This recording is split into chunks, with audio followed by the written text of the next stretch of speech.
Today's session is about computation of state transition matrix.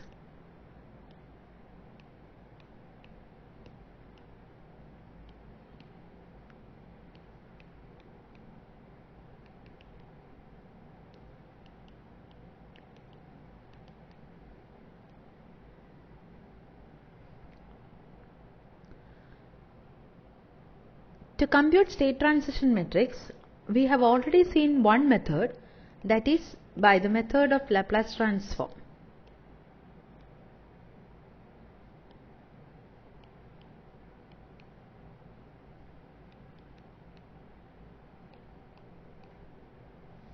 We have seen that the state transition matrix e raised to at is equal to Laplace inverse of Si minus A inverse.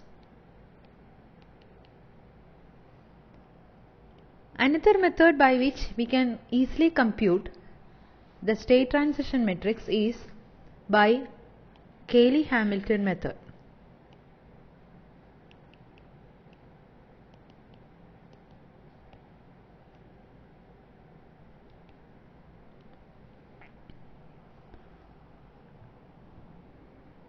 This is a method in matrix algebra which is very useful in solving matrix equations.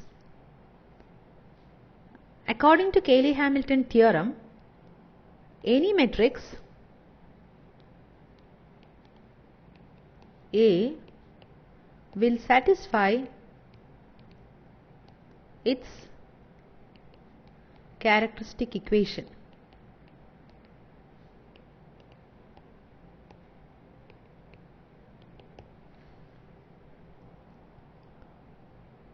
One of the easiest applications of Cayley-Hamilton method is to find the inverse of a matrix A.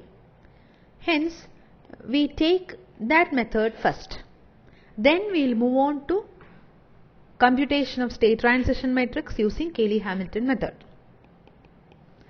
First, we consider the inverse of a matrix. This is one application of Cayley-Hamilton method. Inverse of a matrix. Let us assume that we have a matrix A written by 0, 1, minus 2, minus 3. Its characteristic equation is written by lambda I minus A equal to 0. This gives lambda square plus 3 lambda plus 2 equal to 0, which gives the roots as lambda 1 equal to minus 1 and lambda 2 is equal to minus 2. These are called the eigenvalues of A.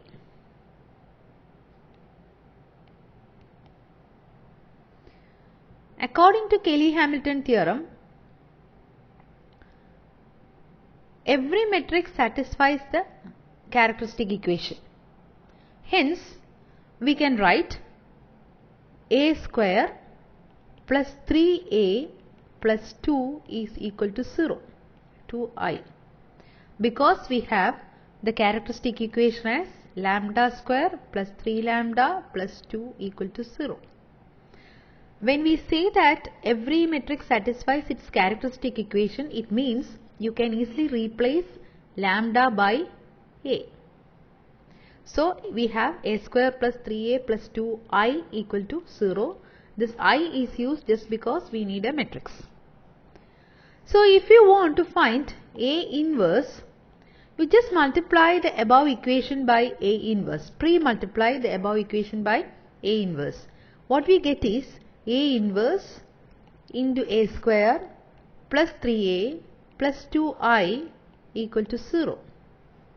This gives A plus 3I plus 2A inverse equal to 0. 2A inverse equal to 3I minus 3I minus A. Hence, A inverse is half of minus 3I minus A. This is half of minus 3, 0, 0, minus 3 minus 0, 1, minus 2, minus 3. That is equal to minus 3 by 2, minus 1 by 2, 1 and 0. So we have seen that the inverse of a matrix can be easily found using the characteristic equation. You may feel that you can easily find the inverse of a 2 by 2 matrix without using this method. This is true. But if you want to find the inverse of higher order matrices, such algebraic computations will be much easier rather than going for adjoint by determinant method as such. This is one application of Cayley-Hamilton method, that is, using the theorem, any matrix A satisfies its characteristic equation, we can easily identify its inverse. Now we move on to the second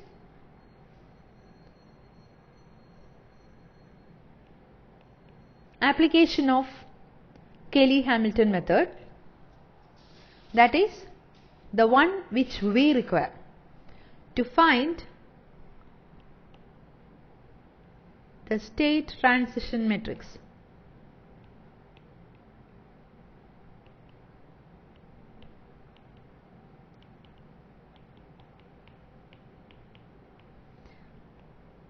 One will be wondering how we can find the state transition matrix using Cayley-Hamilton approach. The idea is very easy. Let us assume that lambda equal to lambda 1, lambda 2, lambda 3, etc. up to lambda n be the eigenvalues of A.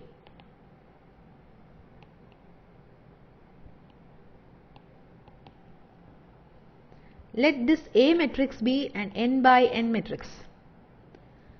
Let us assume we have a function f of lambda which is of very high order.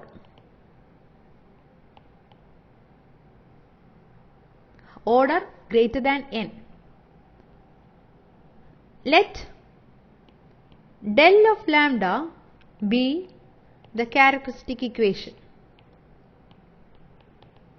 characteristic polynomial, so that the characteristic equation would be del of lambda equal to 0. So if you divide f of lambda by del of lambda, naturally we will get a quotient plus a remainder by del of lambda. We can write f of lambda as q of lambda into del of lambda plus r of lambda.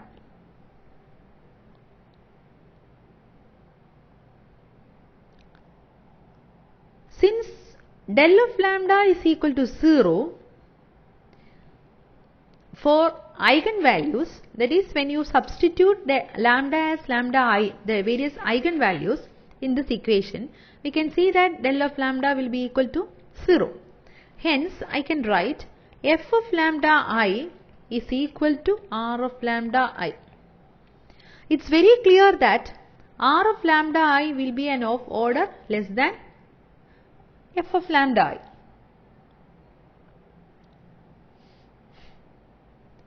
Where I is varying from 1 to n, because there are n eigenvalues. We have already considered a matrix A of order n by n.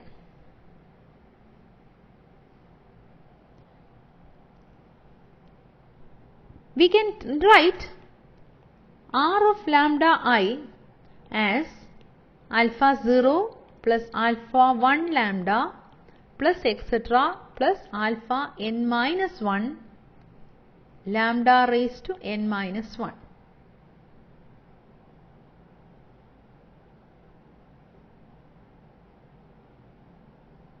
On substituting all the eigenvalues in the above equation each time, we can identify the various constants. It is something like solving a simultaneous equation. So, By this point, we can identify all the coefficients. And since according to Cayley-Hamilton theorem, every metric satisfies its characteristic equation, we can also write f of A is equal to Q of A into del of A plus R of A. But naturally del of A is equal to 0 because since del of lambda is equal to 0. So this equation reduces to f of A is equal to R of A. Now we have a function in terms of A. And using this function, we can identify e raised to at. What e raised to at is. This will be more clear if we discuss a problem based on this. Let us consider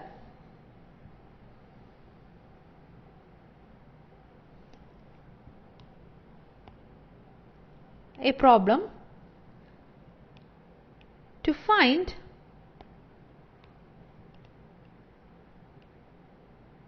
the state transition matrix of A equal to 0, 1, minus 2, minus 3 using Cayley-Hamilton method.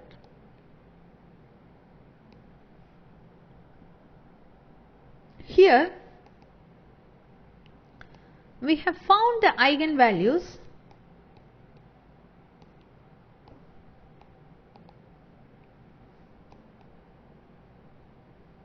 of A as minus 1, minus 2. Let f of lambda equal to e raised to lambda t, and that is equal to alpha 0 plus alpha 1 lambda. Something like we had already taken this as r lambda.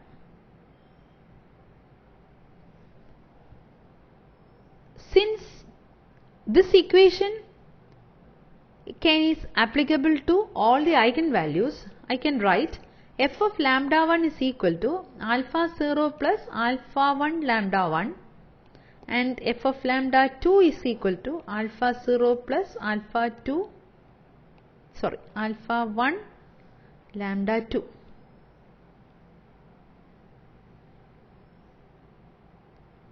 If capital A is a 2 by 2 matrix, you will have two terms,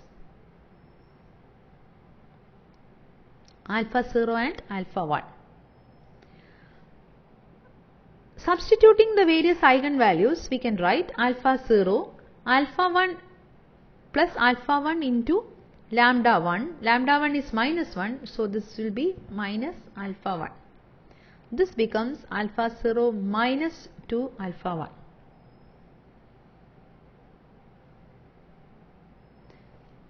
Hence this can be written as e raised to minus t, and this will be e raised to minus 2t, because f of lambda is e raised to lambda t. Substitute for lambda.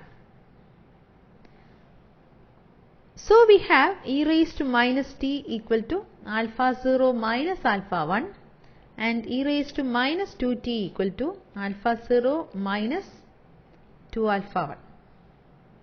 Solving the above, we have alpha 0 is equal to 2 e raised to minus t minus e raised to minus 2t, and alpha 1 is equal to e raised to minus t minus e raised to minus 2t.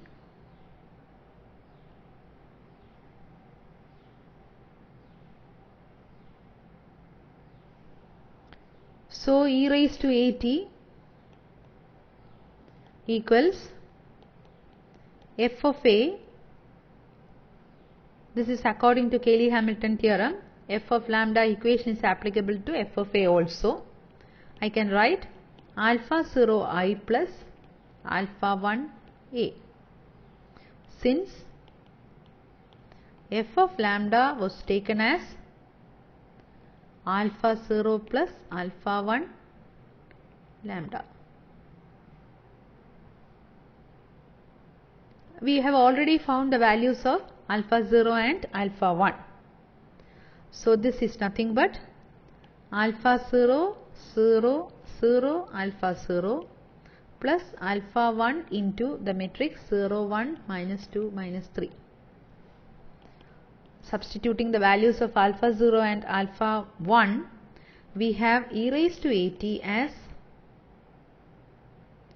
2 e raised to minus t minus e raised to minus 2t, 0, 0, 2 e raised to minus t minus e raised to minus 2t plus alpha 1 is multiplied by this matrix.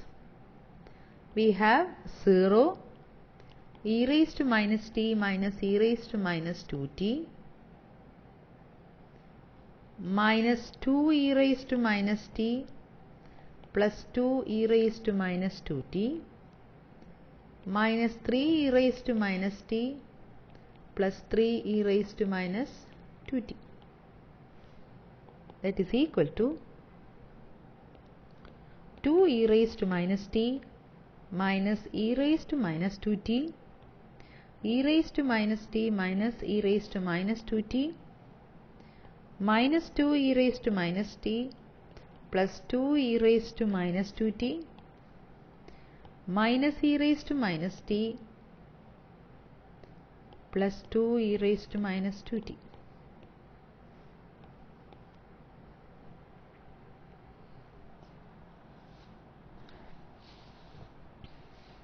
The next topic is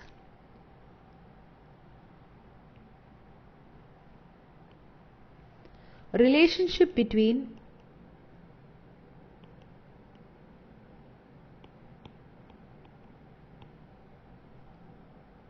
state models and transfer function.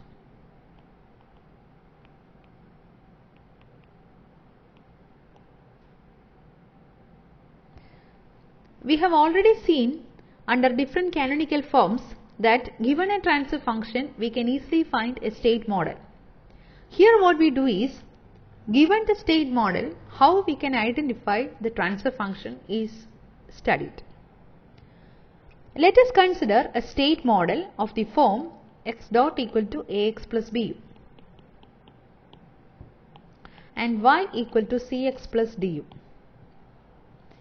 Taking the Laplace transform of the above equation, we have sxs minus x of 0 equal to axs plus bus. Y of s is equal to cx of s plus du of s. As far as transfer function definition is concerned, we have transfer function as the ratio of Laplace transform of the output to Laplace transform of the input when initial conditions are set to 0. This means that we need to make x of 0, 0. So in this equation, the value of x of 0 should be 0. Only then this can be used for finding the transfer function. Hence, we can write sx of s equal to ax of s plus bu of s. Now taking x's terms towards one side, si minus a into x of s equal to b into u of s. Pre-multiplying by si minus a inverse, we have si minus a inverse into bu of s as x of s. Now we substitute this x of s in this part. We have y of s is equal to c into si minus a inverse into b into u of s plus d into u of s. So y of s by u of s is equal to C into Si minus A inverse into B plus D. Normally we can see that D will be 0. So the transfer function can be obtained from the state model by using C into Si minus A inverse into B. Thank you.